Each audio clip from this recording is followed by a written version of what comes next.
ಶಿಕ್ಷಣ ಎಂಬ ಪದಕ್ಕೆ ಸರ್ವಜ್ಞನವರ ನೀಡಿದ ಒಂದು ವ್ಯಾಖ್ಯಾನಗಳು.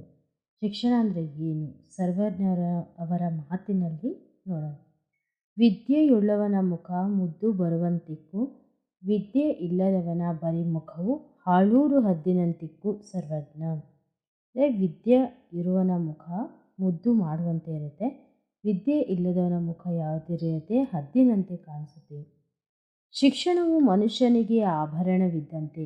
ಅದನ್ನು ಹಾಕಿಕೊಂಡಾಗ ಅವನ ಮುಖದಲ್ಲಿ ಕಳೆ ಕಾಣಿಸುತ್ತದೆ. ಆದರೆ ವಿದ್ಯೆ ಇಲ್ಲದವನ ಮೂಢನಂಬಿಕೆಗೆ ಶರಣಾಗುತ್ತಾನೆ.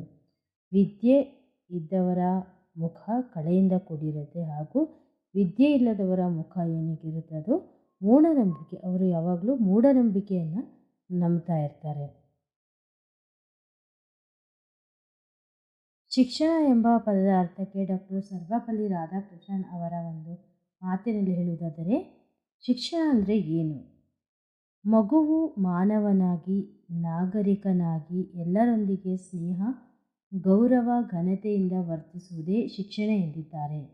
ಒಂದು ಮಗು ಸಮಾಜದಲ್ಲಿ ಮಾನವನಾಗ್ಬಿಟ್ಟು ಸಮಾಜದಲ್ಲಿ ಜನರೊಂದಿಗೆ ಯಾವ ರೀತಿಯಾಗಿ ವರ್ತಿಸಬೇಕು ಅಂತ ತಿಳಿಯೋದೇ ಶಿಕ್ಷಣ ಅಂತ ಹೇಳ್ತಾ ಇದ್ದಾರೆ.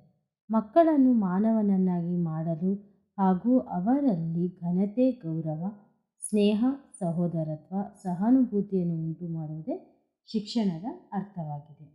ಮಕ್ಕಳಲ್ಲಿ ನಾವು ಶಿಕ್ಷಕರು ಅವರ ಹೇಗೆ ಸಮಾಜದಲ್ಲಿ ಗೌರವವನ್ನು ಕೊಡಬೇಕು, ಅದೇ ರೀತಿಯಾಗಿ ಯಾವ ರೀತಿಯಾಗಿ ಸ್ನೇಹವನ್ನು ಮಾಡಬೇಕು ಅಂತ ಹೇಳ್ಕೊಡೋದೇ ಒಂದು ಶಿಕ್ಷಣವಾಗಿದೆ.